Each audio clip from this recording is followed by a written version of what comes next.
Get ready to challenge what you thought you knew. Don't miss an episode of the truth within the Bible. Your journey to enlightenment starts now. Welcome back, my friends. Today's video will cover Jeremiah chapter 50.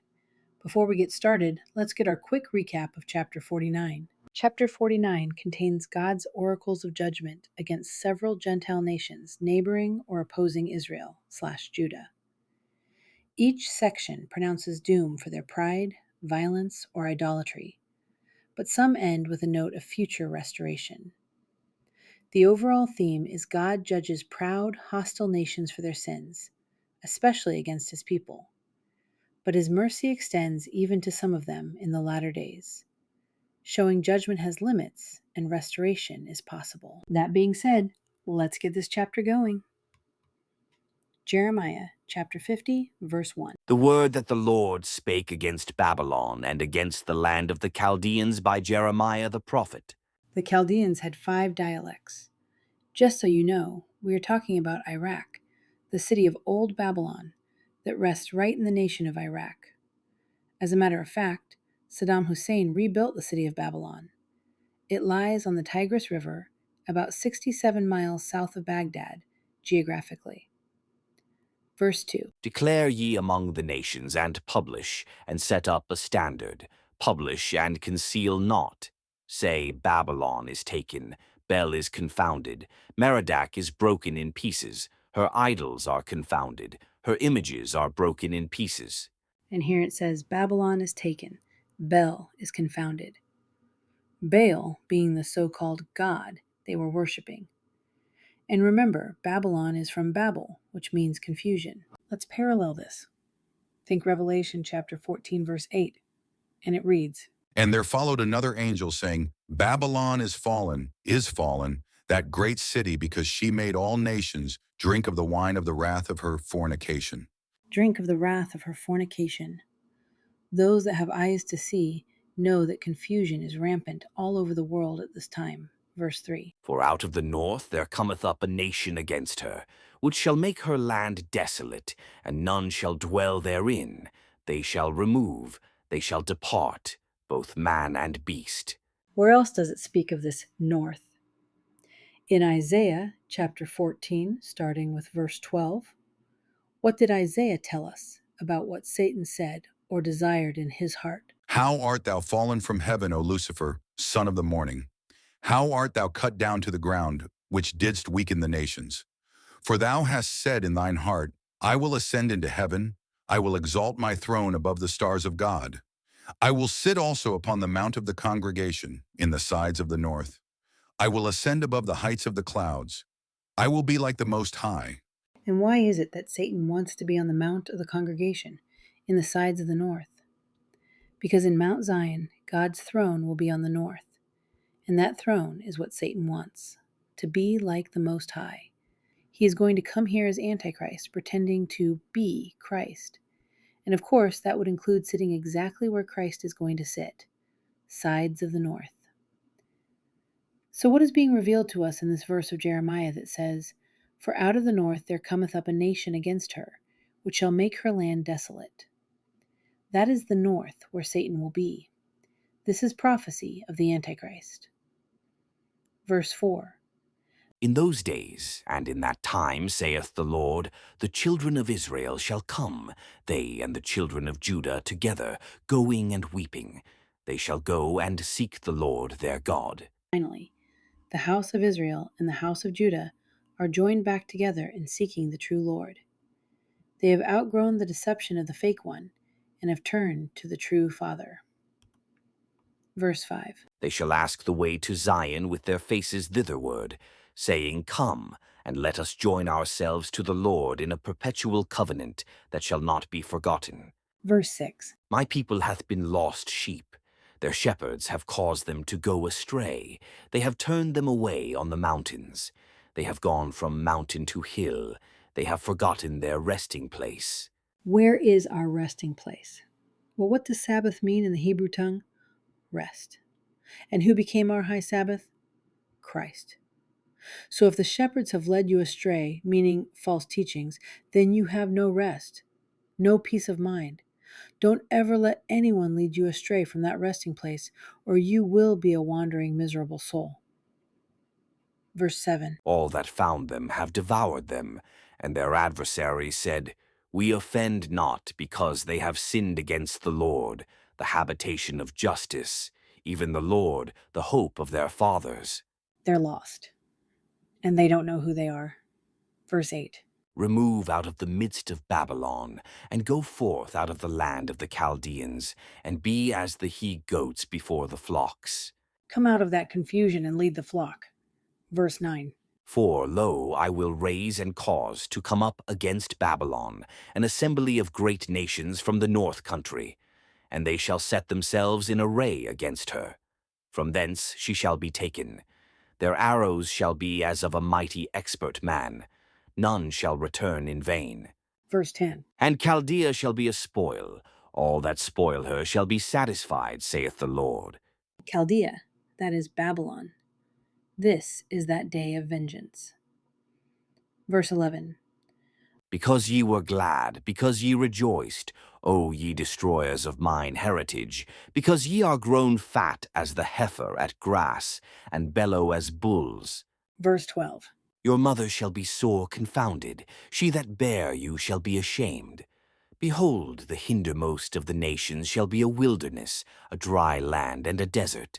And certainly the devourer is out there today, and the swarmers are swarming. Verse 13. Because of the wrath of the Lord, it shall not be inhabited, but it shall be wholly desolate. Every one that goeth by Babylon shall be astonished, and hiss at all her plagues. Wholly desolate. Why? Because the desolator, Satan, is going to come, and he's going to end everyone that goeth by Babylon. Babylon, being Babel, confusion, not ancient literal Babylon, the historical empire or modern Iraq, but as a spiritual/end-time symbol for a deceived, confused state of mind and a one-world system under Satan. Babylon refers to the deceived masses who ride the one-world beast system, the Antichrist global religious, political, and economic order in Revelation 13 through 17. They get in that position because they haven't read God's word with understanding. Wrath is coming, and that puts a time sequence on this particular chapter. If you don't know when the 7 vials are poured out, then you're in a heap of hurt. They can be found in the great book of Revelation, beginning with chapter 16 forward. Now back to Jeremiah with verse 14. Put yourselves in array against Babylon round about. All ye that bend the bow, shoot at her, spare no arrows, for she hath sinned against the Lord. What greater sin or blasphemy is there than one sitting in the seat of God, claiming to be God, and misleading the very children of God? Verse 15. Shout against her round about. She hath given her hand, her foundations are fallen, her walls are thrown down. For it is the vengeance of the Lord. Take vengeance upon her. As she hath done, do unto her. As it says in Revelation, give her double. Double from that cup of wrath. You get what you deserve. Verse 16. Cut off the sower from Babylon, and him that handleth the sickle in the time of harvest. For fear of the oppressing sword they shall turn every one to his people, and they shall flee every one to his own land. Verse 17. Israel is a scattered sheep. The lions have driven him away. First, the king of Assyria hath devoured him, and last, this Nebuchadrezzar, king of Babylon, hath broken his bones. Historically, this was when the Assyrian took the 10 northern tribes captive in about 600 BC. Nebuchadnezzar took Judah into captivity about 4400 BC. They were of those that were scattered. Unfortunately, the sheep have followed the wrong shepherds. The shepherds that God warned you about in the last chapter that will mislead you. It is no accident that this great nation is blessed. They are part of the scattering, and that's why it was founded as a Christian nation, a nation under God. Verse 18. Therefore thus saith the Lord of hosts, the God of Israel, Behold, I will punish the king of Babylon and his land, as I have punished the king of Assyria. Verse 19. And I will bring Israel again to his habitation, and he shall feed on Carmel and Bashan, and his soul shall be satisfied upon Mount Ephraim and Gilead. Carmel means pleasant place or paradise, and Bashan means huge, the best of everything. Verse 20. In those days, and in that time, saith the Lord, the iniquity of Israel shall be sought for, and there shall be none, and the sins of Judah, and they shall not be found. For I will pardon them whom I reserve. What does he mean, whom I reserve? He means save those that have managed to conquer and bring themselves into the position of salvation, those who have the seal of God in the foreheads. Verse 21. Go up against the land of Merathaim, even against it, and against the inhabitants of Pekod. Waste and utterly destroy after them, saith the Lord, and do according to all that I have commanded thee. Merathaim means double rebellion or double bitterness, from the Hebrew root merah, meaning to rebel, be bitter, provoke, disobey, extreme or repeated defiance.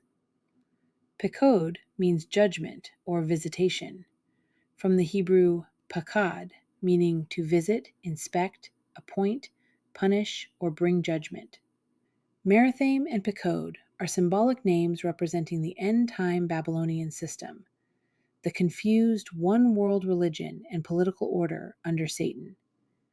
The double rebellion emphasizes how extreme the defiance against God will be in the latter days, and God's visitation, judgment, will be harsh and final.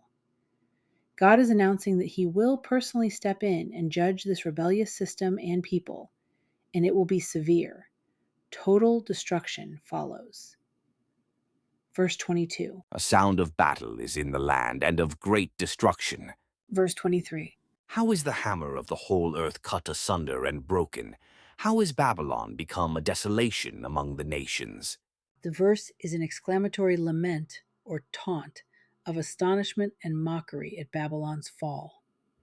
Babylon, or its king Nebuchadnezzar, is called the hammer of the whole earth, a powerful tool or weapon that God used to hammer, crush, shatter other nations. It cut asunder, broke apart, many kingdoms.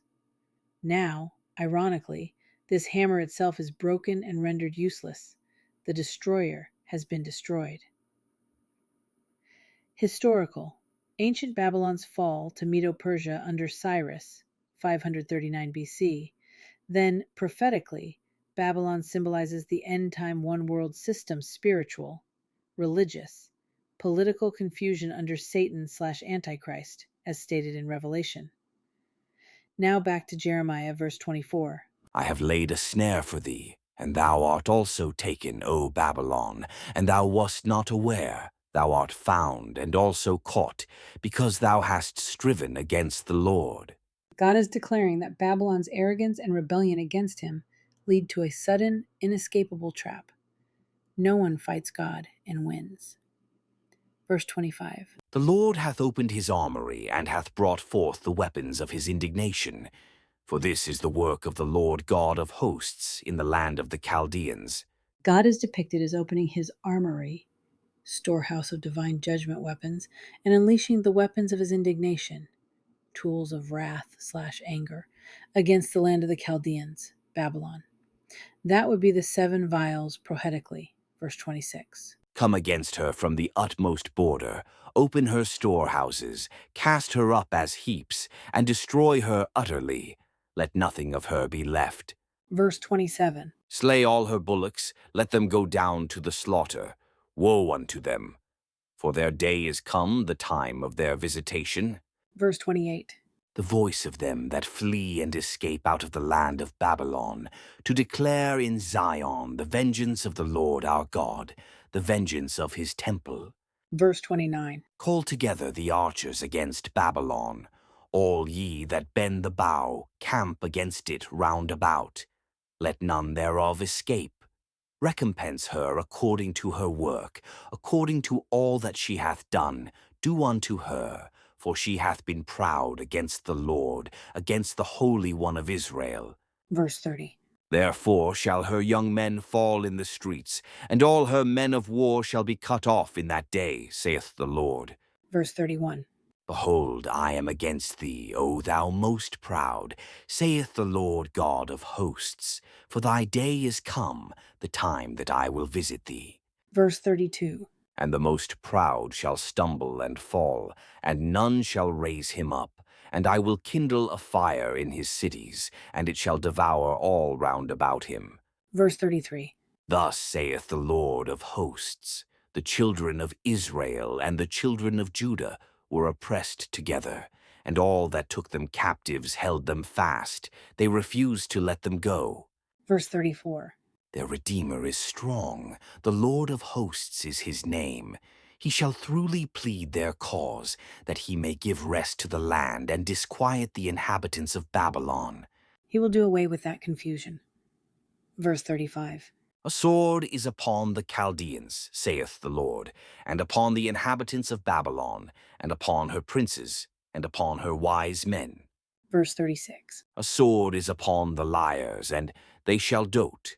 A sword is upon her mighty men, and they shall be dismayed. The inhabitants of Babylon, those that live in or even that teach confusion, will be shocked to see, know, and understand the truth. Verse 37. A sword is upon their horses, and upon their chariots, and upon all the mingled people that are in the midst of her, and they shall become as women.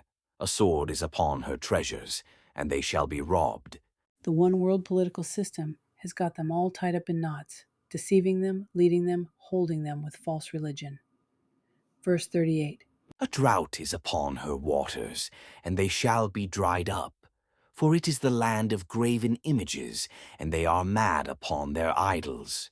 A drought is upon her waters means there is no truth, no living water, just falsehoods, just a drought of lies, idols, false teachings. Verse 39. Therefore the wild beasts of the desert with the wild beasts of the islands shall dwell there, and the owls shall dwell therein, and it shall be no more inhabited forever. Neither shall it be dwelt in from generation to generation. This is at the end of the current age, when Christ returns. We will be in our spiritual bodies. This, prophetically, is the millennium. Verse 40. As God overthrew Sodom and Gomorrah and the neighbor cities thereof, saith the Lord, so shall no man abide there, neither shall any son of man dwell therein. Verse 41. Behold, a people shall come from the north, and a great nation, and many kings shall be raised up from the coasts of the earth. Verse 42. They shall hold the bow and the lance. They are cruel, and will not show mercy. Their voice shall roar like the sea, and they shall ride upon horses, every one put in array, like a man to the battle, against thee, O daughter of Babylon. Now, historically, who would that be? The king of Babylon, of course. Here it was Nebuchadnezzar. Who is this that's coming? It's the Medes and the Persians, which is Cyrus. Verse 43. The king of Babylon hath heard the report of them, and his hands waxed feeble. Anguish took hold of him, and pangs as of a woman in travail. Birth of a new world, verse 44. Behold, he shall come up like a lion from the swelling of Jordan, unto the habitation of the strong. But I will make them suddenly run away from her. And who is a chosen man that I may appoint over her? For who is like me? And who will appoint me the time? And who is that shepherd that will stand before me? You should know who this is, because if you've seen the Son, you've seen the Father. Who is like the Father? The Son. That is why he's Emmanuel, meaning God with us. And Christ shall be appointed, returning not to be born a babe and crucified, but returning as a warrior, King of kings and Lord of lords, with a rod of iron to rule and reign. Verse 45. Therefore hear ye the counsel of the Lord, that he hath taken against Babylon, and his purposes that he hath purposed against the land of the Chaldeans. Surely the least of the flock shall draw them out. Surely he shall make their habitation desolate with them. Verse 46 to finish the chapter. At the noise of the taking of Babylon, the earth is moved, and the cry is heard among the nations. The greatest shock comes when confusion falls in the future, prophetically, and many people that consider themselves to be good Christians are going to wake up and see the real truth, realizing they've been worshiping the false one. They went to church all their lives loving Jesus, but then to not be taught that the false Christ comes first. They hop in the sack with Satan, they worship him, go to church to him, and then to find out when he falls. They wake up and see the true Christ returning, and how ashamed they will be, as it's written in Revelation chapter 9. So ashamed that many pray for the mountains to fall on them, too ashamed to face the living God. That ends our chapter today, but we still have 2 more chapters left in this book of Jeremiah. Find out more prophecy in the next video, where we will cover Jeremiah chapter 51. Until then, stay strong, my friends.